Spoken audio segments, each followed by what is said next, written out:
Yes, ഇപ്പോൾ വരുന്ന വളരെ പ്രധാനപ്പെട്ട ഒരു വാർത്തയിലേക്ക് ADGP MR അജിത് കുമാറിന് മാറ്റം.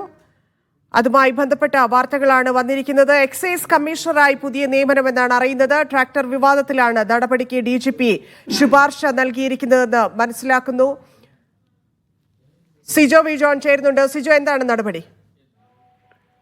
ഒടുവിൽ MR അജിത് കുമാറിനെ പോലീസിൽ നിന്ന് മാറ്റാൻ വേണ്ടി തീരുമാനിച്ചിരിക്കുന്നു. ഇത് സംബന്ധിച്ച ഉത്തരവ് അല്പസമയത്തിനകം പുറത്തിറങ്ങുമെന്നാണ് നമുക്ക് ലഭിക്കുന്ന വിവരം. എക്സൈസ് കമ്മീഷണറായാണ് പുതിയ നിയമനം. അങ്ങനെ ഏറെ വിവാദങ്ങൾക്കും ഒടുവിൽ MR അജിത് കുമാർ പോലീസിൽ നിന്ന് മാറുകയാണ്. എക്സൈസിലേക്ക് മാറ്റം ലഭിക്കുകയാണ്. നിലവിൽ ഇറ്റാലിയൻ ADGP ആയാണ് MR അജിത് കുമാർ പ്രവർത്തിച്ചു വരുന്നത്. നമുക്കറിയാം, കഴിഞ്ഞ ഏതാനും മാസങ്ങളായി തന്നെ അജിത് കുമാറിനെതിരെ വലിയ ആരോപണങ്ങളും വിമർശനങ്ങളും ആരോപണങ്ങൾ അത് സാധൂകരിക്കുന്ന രീതിയിലുള്ള പല റിപ്പോർട്ടുകളും ഒക്കെ പുറത്തു വന്നിരുന്നു. അത് ഏറ്റവും അവസാനത്തേതായിരുന്നു ഈ ട്രാക്ടർ വിവാദം. ട്രാക്ടർ ശബരിമലയിൽ ഉദ്യോഗസ്ഥർ ട്രാക്ടർ ഉപയോഗിക്കാൻ പാടില്ല, ആളുകൾ അത് ഉപയോഗിക്കാൻ പാടില്ല എന്നിരിക്കെ ആ ട്രാക്ടറിൽ യാത്ര ചെയ്തത് അടക്കമുള്ള കുറ്റങ്ങളുണ്ടായിരുന്നു. അത് ശരിവെച്ചുകൊണ്ടുള്ള വീഴ്ച പറ്റി, അജിത് കുമാറിന് വീഴ്ച പറ്റി എന്ന് കണ്ടെത്തിക്കൊണ്ടുള്ള റിപ്പോർട്ടാണ് സമർപ്പിക്കുകയും ചെയ്തിരുന്നത്. ഈ DGPക്ക് സമർപ്പിച്ച റിപ്പോർട്ട് DGP അത് ആഭ്യന്തര വകുപ്പിന് കൈമാറുകയും ചെയ്തിരുന്നു.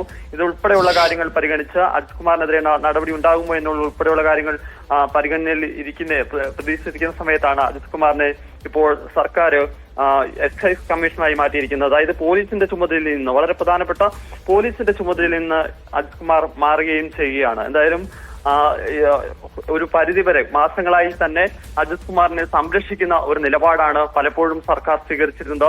വലിയ ആരോപണങ്ങൾ ഉയർന്നിട്ട് അനധികൃത സ്വത്ത് സമ്പാദന കേസുണ്ട്, RSS നേതാക്കളുമായിട്ടുള്ള കൂടിക്കാഴ്ചയുണ്ട്. അനധികൃത സ്വത്ത് സമ്പാദന കേസിലെ കോടതി നടപടികളെല്ലാം മാറ്റിവെച്ചിരിക്കുന്ന സാഹചര്യത്തിൽ കൂടിയാണ്. ഇനി എപ്പോഴായിരിക്കും DGPയുടെ ഈ റിപ്പോർട്ട്, ഇല്ലെങ്കിൽ ഈ നടപടി എടുത്തതിന് ശേഷം കോടതി ഇത് അറിയിക്കാമെന്നായിരുന്നു? ഏത് തരത്തിലായിരിക്കും നീക്കം?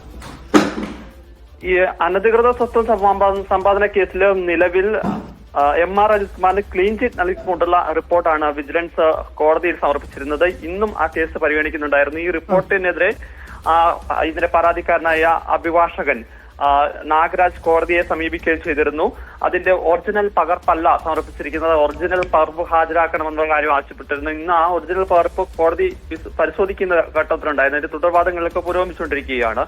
അതാണ് ഈ കേസിലെ അനധികൃത സ്വത്ത് സമ്പാദന കേസിലെ ഈ സർക്കാർ എപ്പോഴായിരിക്കും ഹൈക്കോടതിയിൽ വിശദീകരണം നൽകുക ഈ ട്രാക്ടർ വിവാദത്തിൽ? ട്രാക്ടർ വിവാദത്തിൽ സർക്കാരിന്റെ വിശദീകരണം അടുത്ത കോടതി പരിഗണിക്കുമ്പോൾ തീർച്ചയായും അറിയിക്കുമെന്നാണ് നമ്മൾ പ്രതീക്ഷിക്കുന്നത്. കാരണം കഴിഞ്ഞ തവണ ഇത് കേസ് പരിഗണിച്ചപ്പോൾ ഒരു വിശദീകരണം നൽകാൻ വേണ്ടിയിട്ടാണ് ആവശ്യപ്പെട്ടിരുന്നത്. എന്തായാലും ഈ ട്രാക്ടർ വിവാദവുമായി ബന്ധപ്പെട്ട് പോലീസ് സമർപ്പിച്ചിരിക്കുന്ന, ആഭ്യന്തര വകുപ്പിന് സമർപ്പിച്ചിരിക്കുന്ന റിപ്പോർട്ടിൽ യാതൊരു തരത്തിലുള്ള നടപടിക്ക് ശുപാർശയില്ലായിരുന്നു. അതിന് പ്രധാനപ്പെട്ട കാരണം എന്ന് പറയുന്നത് അത് ഹൈക്കോടതിയുടെ നിർദ്ദേശപ്രകാരം, അത് ഹൈക്കോടതി സർക്കാരിനോട് ആവശ്യപ്പെട്ടിട്ട് പോലീസിനോട് ആവശ്യപ്പെട്ട് നടത്തിയ ഒരു അന്വേഷണമാണ്. അവർ സ്വമേധയാ നടത്തിയല്ല, കോടതിയുടെ നിർദ്ദേശപ്രകാരമാണ് എന്നുള്ളതുകൊണ്ട് മറ്റ് നടപടികളിലേക്ക് ശുപാർശ ചെയ്തുകൊണ്ടുള്ള റിപ്പോർട്ടല്ല അവിടെ നൽകിയെന്നുള്ളതാണ് നമുക്ക് ലഭിക്കുന്ന വിവരം. എത്ര വലിയ തിരിച്ചടി സർക്കാരിനുണ്ടായിരുന്നു എന്നറിയാം. കാരണം സർക്കാർ അങ്ങനെ കൊണ്ടു നടക്കുന്ന ഒരു പോലീസ് ഉദ്യോഗസ്ഥൻ ആ രീതിയിൽ കോടതി അതിരൂക്ഷമായിട്ട് വിമർശിക്കുകയും ചെയ്ത സാഹചര്യം ഉണ്ടായിരുന്നു. അപ്പോൾ സ്വാഭാവികമായിട്ടും ഇപ്പോൾ DGPയുടെ റിപ്പോർട്ട് അങ്ങനെ തന്നെയാണോ, ഇല്ലെങ്കിൽ സർക്കാരിൻ്റെതായിട്ടൊരു റിപ്പോർട്ടാണോ കോടതിയിൽ പരിഗണിക്കാൻ നൽകാൻ സാധ്യത? പോലീസിനോടാണ് വിശദീകരണം ചോദിച്ചിരിക്കുന്നത്. സ്വാഭാവികം പോലീസ് ഒരു വിശദീകരണം നൽകുക എന്നുള്ള നിലയിൽ തന്നെയാണുള്ളത്. എന്തായാലും വീഴ്ച പറ്റി എന്നുള്ള ഒരു കാര്യം ഈ റിപ്പോർട്ടിൽ ചൂണ്ടിക്കാണിക്കും. കാരണം വളരെ വ്യക്തമാണ്, ദൃശ്യങ്ങൾ ഉൾപ്പെടെ തെളിവുകൾ ഇക്കാര്യത്തിലുണ്ട്. കാരണം ഈ സാധനങ്ങൾ കൊണ്ടുപോകാൻ വേണ്ടി മാത്രമേ ഈ ട്രാക്ടർ ഉപയോഗിക്കാവൂ എന്നുള്ളതിരിക്കെ അതിന്റെ ശബരിമലയിൽ ഉൾപ്പെടെ പ്രധാനപ്പെട്ട ചുമതലകൾ വഹിച്ചിരുന്ന MR അജിത് കുമാറിന് ഇതിൽ സഞ്ചരിക്കാൻ പാടില്ല എന്ന് കൃത്യമായി അറിവ് ഉണ്ടായിരുന്ന സാഹചര്യത്തിൽ ആ വാഹനത്തിൽ സഞ്ചരിച്ചു എന്നുള്ളത് ഒരു ഗുരുതരമായ വീഴ്ചയായി തന്നെയാണ് കണ്ടെത്തിയിരുന്നത്. സ്വാഭാവികമായി വീഴ്ച സംബന്ധിച്ച കാര്യങ്ങൾ മാത്രമാണ് എന്തായാലും അറിയിക്കുക. ഇക്കാര്യത്തിൽ കോടതി എത്ര കടുത്ത നടപടികളിലേക്ക് പോകും, അല്ലെങ്കിൽ കോടതിയുടെ ഭാഗത്ത് നിന്ന് എന്ത് നിലപാടെടുക്കുമെന്നത് സംബന്ധിച്ചാണ്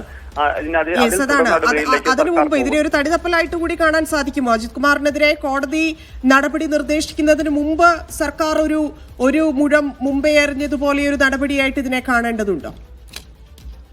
ഒരു തരത്തിന്റെ ഒരു തടിതപ്പലാണെന്ന് പറയുകയാണെങ്കിൽ പോലും നമ്മൾ ഒരു കാര്യം എടുത്ത് നോക്കേണ്ടതാണ്. കാരണം MR അജിത് കുമാറിനെതിരെ എത്ര കേസുകളാണ്, ആരോപണങ്ങളാണ് അല്ലെങ്കിൽ പരാതികളാണ് നിലനിൽക്കുന്നത്. പൂരം കലക്കൽ തുടങ്ങി, അതോടൊപ്പം തന്നെ ശബരിമല ട്രാക്ടർ യാത്ര, അനധികൃത സ്വത്ത് സമ്പാദന കേസ്, RSS നേതാക്കളുമായുള്ള കൂടിക്കാഴ്ച, ഇത്തരത്തിൽ പലതരത്തിലുള്ള വിവാദങ്ങളും പരാതികളും ഒക്കെ ഉയർന്നിട്ടും വളരെ സുപ്രധാനമായ ചുമതലയിൽ തന്നെ MR അജിത് കുമാർ തുടരുകയായിരുന്നു.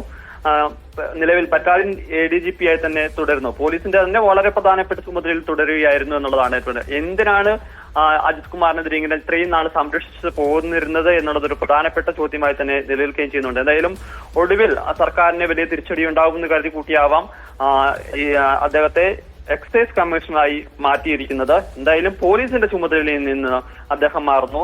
ഇതൊരു തരത്തിൽ നേരത്തെ തന്നെ കോടതി ഒരു കടുത്ത നടപടി നിർദ്ദേശിക്കുന്നതിന് മുമ്പ് തന്നെ നടപടിയെടുത്ത് പ്രശ്നം പരിഹരിക്കാനാണ് സർക്കാർ തീരുമാനിച്ചിരിക്കുന്നത് എന്ന് വ്യക്തമാക്കുന്ന ഉത്തരവാണ്. ഉത്തരവ് അല്പസമയത്തിനകം പുറത്തിറക്കും എന്നാണ് കരുതുന്നത്. എന്തായാലും ഇതിൽ ഹൈക്കോടതിയെ കാര്യങ്ങൾ അറിയിക്കുക, കടുത്ത നടപടി ഒഴിവാക്കാനാണ് അജിത് കുമാറുമായി ബന്ധപ്പെട്ട് സർക്കാരിന്റെ നീക്കം എന്നും മനസ്സിലാക്കുന്നു.